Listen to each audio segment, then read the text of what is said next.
gonna take you back to the past to play the shitty games that suck ass. He'd rather have a buffalo take a diarrhea dump in his ear. He'd rather eat the rotten asshole of a roadkill skunk and down it with beer. He's the angriest gamer you've ever heard.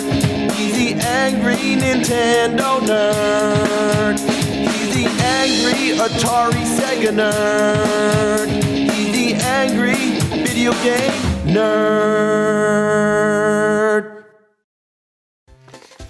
Yeah, when you were a kid in the 80s and especially the 90s, it was all about running out to the mailbox to find that new issue of that video game magazine, because there was tons of them. They were filled with awesome stuff, previews for upcoming games, new consoles, walkthroughs, codes, and reviews. In the past, I talked about Nintendo Power, so it's about time I talk about the others. Some were about the brands and the consoles like Atari Age, but others were more generic like GamePro and Electronic Gaming Monthly. And even into the millennium, we had retro throwback magazines like Video Game Collector. Look at that guy. What a nerd. In today's age, you can look up anything about games you want on the internet. Walkthroughs, cheats, reviews, previews, whatever. Back in the day, if you wanted to know if a game sucked or how to find a secret or get an infinite lives code, you had to wait for one of these to come out monthly. Well, let's start with the oldest magazine I have, Atari Age. They came free with a subscription to the Atari Club. They were pretty short reads too, only about 15 pages each, and they were all printed in Center City, Philadelphia. They didn't give much insight on if the game sucked. They were mainly filled with fluff pieces about new games to buy and some articles. But then again, this was Atari's official magazine, so what do you expect? I mean, Nintendo Power did the same thing. Remember it said Back to the Future had that distinct LJN style? The first issue of Atari Age has an awful interview with none other than Pac-Man, filled with awful Pac puns. Pac-Man says, "I had what you'd call a well-rounded education." Oh, boy. I was involved in high school dramatics. I played the lead in Central High's production of Man a la Muncher. Huh? I did more acting in college, mostly theater in the round productions. Oh, come on! Oh, I love this issue right here. E.T. on the cover. Might as well just had a sign that says the end is near. Atari Age also had some cool do-it-yourself type articles teaching you how to fix joysticks and even how to make your own left-handed joystick. Overall, a fun magazine to pass the time or read on the shitter. Later, with the rise of Nintendo and Sega, more magazines began popping up. They expanded their coverage and became more in-depth. So here we have Game Players magazine, Video Games and Computer Entertainment, well that's a good one, GamePro, and Electronic Gaming Monthly. Game Players started out as Game Players' Strategy Guide to Nintendo Games. It's basically a knockoff of Nintendo Power, but it's unofficial and has nowhere near the quality. Just look at these screenshots. I understand capturing game footage back then wasn't as easy as it is now, but look at this shit. Looks like they took the picture with a Polaroid, then photocopied it 50 times. And the covers are usually just the box art from whatever game they're covering. Sometimes they're all over the place. Look at this. They basically took whatever video game stereotypes they could and slapped them on the front. What game does this represent? Okay, this guy, he looks like Rad Spencer from Bionic Commando, mixed with Matthew McConaughey. Why is there a kid doing a hand plant on his shoulder? The skater kid looks just as confused as I do. Okay, this might be the worst cover I've ever seen. Super Mario 3. Apparently, I can't even tell what I'm looking at. What is that thing? What is that thing? It looks like a mangled Easter egg or something. Holy shit, I mean, they didn't even try. You have what looks like Wario in the corner, and someone must have sneezed all over the print. The only thing that could possibly indicate that this is a Mario cover are the words. Imagine if you couldn't read. You wouldn't have any idea what this was supposed to be. You wouldn't even know what it is. I mean, you'd just be sitting there trying to figure out what this puked out pastel piss picture is. One thing that really twists my asshole is the sheer number of ads. The same 1-900 number shows up 3 times in the same issue. Look at this face. Yeah, laugh it up while you can, kid. Your dad's gonna flip shit when he sees a $500 fucking phone bill! I swear, every other page is an ad. Look, ad. Ad. Ad. Ad. Ad. Ad.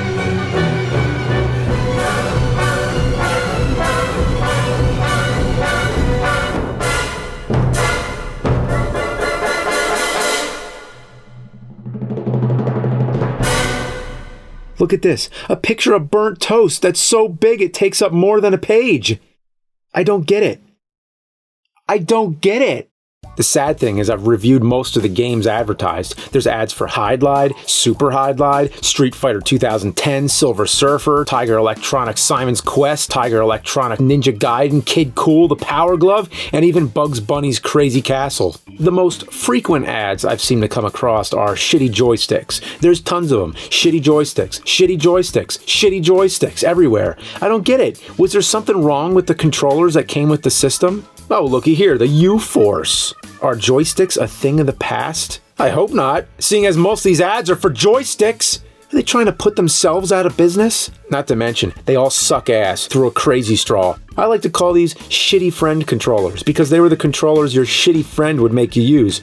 Another thing I love are the ads for the most stupid, useless shit. Like, look at this. Gaming gloves. They're basically fingerless gloves, except with a thumb. Could you imagine being that guy, showing up to your friend's house with these stupid neon Batman gloves? Was holding a Nintendo controller really so bad that, he needed protective equipment? Oh, but it gets worse. Here you go, the Thumb Master. It's basically a bright purple, cushioned condom for your thumb. But it eliminates video thumb. Have you ever in your life suffered from video thumb? Well, maybe Silver Surfer, or one of those games where you need a turbo controller, and when you do, your thumb will thank you. Thank you. Now, these guys know how to make an ad right here. It's a dude getting his nuts kicked in. Why? Why did they do this? This is a real ad. It's kicking him in the balls. This one says, we took some of the worst garbage on TV and turned it into a great video game. Yeah, I bet. Here's an ad for a Game Boy Light. What really weirds me out is the kid in the back of the car, no seatbelt or anything. What's even crazier is in later magazines, they replaced this ad with real-life people. They put this kid's life in danger just to sell a shitty Game Boy Light. Oh, look at that. An ad for the line of Game Boy shit from STD. Yeah, I like how the word handy is in quotes. Yeah, they just knew they were jerking off. Speaking of STDs and being handy, there were tons of really adult ads out there too. Just look at some of these. Kick some balls, monster bone, pray for a full frontal assault, size does matter, and of course, the Sega dick. PSM even did a swimsuit special. What were they thinking? The articles range from interesting and useful to downright idiotic. One of the best features was the walkthroughs. Like right here, they hand drew all the levels from Super Mario Land on Game Boy. That's pretty cool. And here's a walkthrough of RoboCop 2 on NES. Man, I wish I had found this when I reviewed it last year. That game made me want to get my dick shot off by RoboCop. Here's a letter from a kid who has a sister named Dalsum. He actually sent in her birth certificate to prove it. Hopefully it was a copy. Here, they talk about the Home Alone games and even promote the upcoming movie sequel and the Home Alone phenomenon. Yeah, such a phenomenon. You know that guy right there? He turned out to be a pizza boy. The reviews are always a major part of these magazines. They gave kids the insight on which games were worth their money and which ones they should avoid like the fucking plague. But sometimes these recommendations are really off the mark. Like right here, Contra 3, a game revered as a classic, one of the best side-scrolling shooters on the Super Nintendo, and they gave it 7s. Then look at this shit, Terminator 2 on the NES, a game that's total shit, and it's got an 8, a 9, a 7, and another 8. Are you kidding me? Terminator 2 on NES has better scores than Contra 3? Yeah, I mean, that's like saying I tasted a shit-flavored ice cream. I gave it a 10 out of 10. It was good, trust me. That's not the only shit thought highly of. Here's Double Dragon 3. Its fun factor has a perfect score. No way. No way. They included the Bimmy and Jimmy screenshot. Well, at least the caption has the correct name.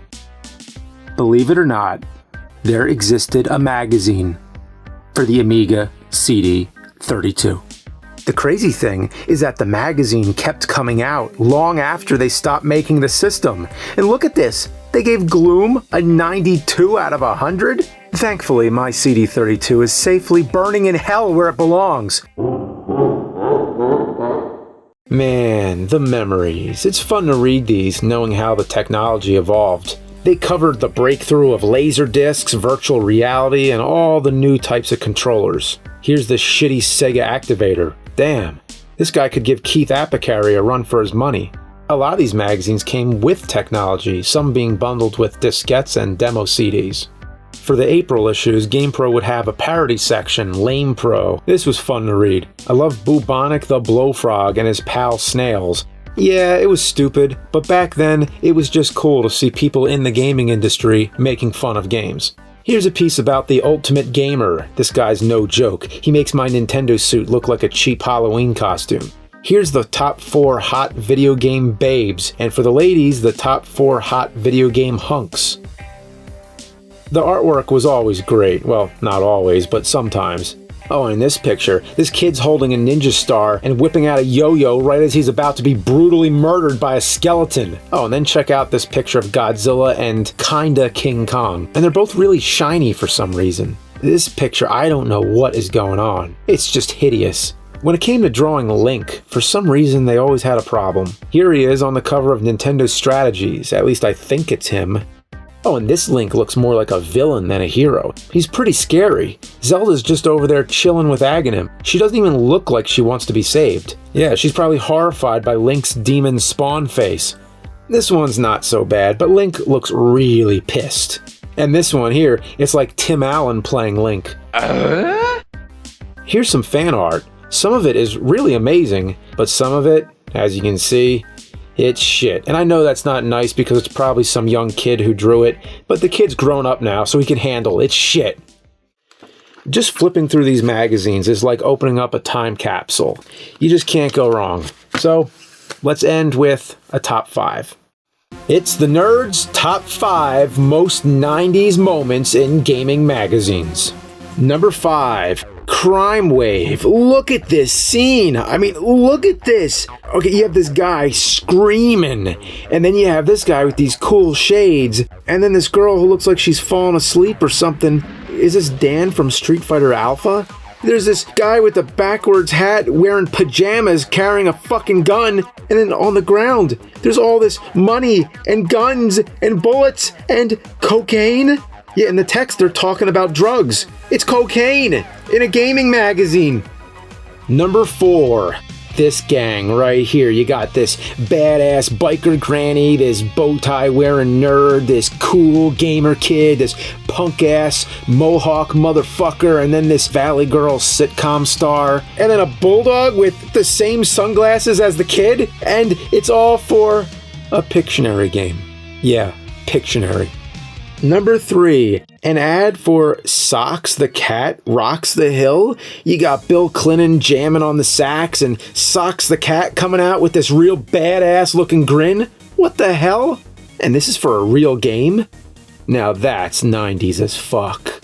Number 2. Wow. Wow. Look at this kid. He's saying ass. I mean, look at this. He's just cruising through the galaxy, surfing through space with those badass sunglasses and knee pads and that Tiger Electronic game of Narc. Yeah, motherfucking 90s.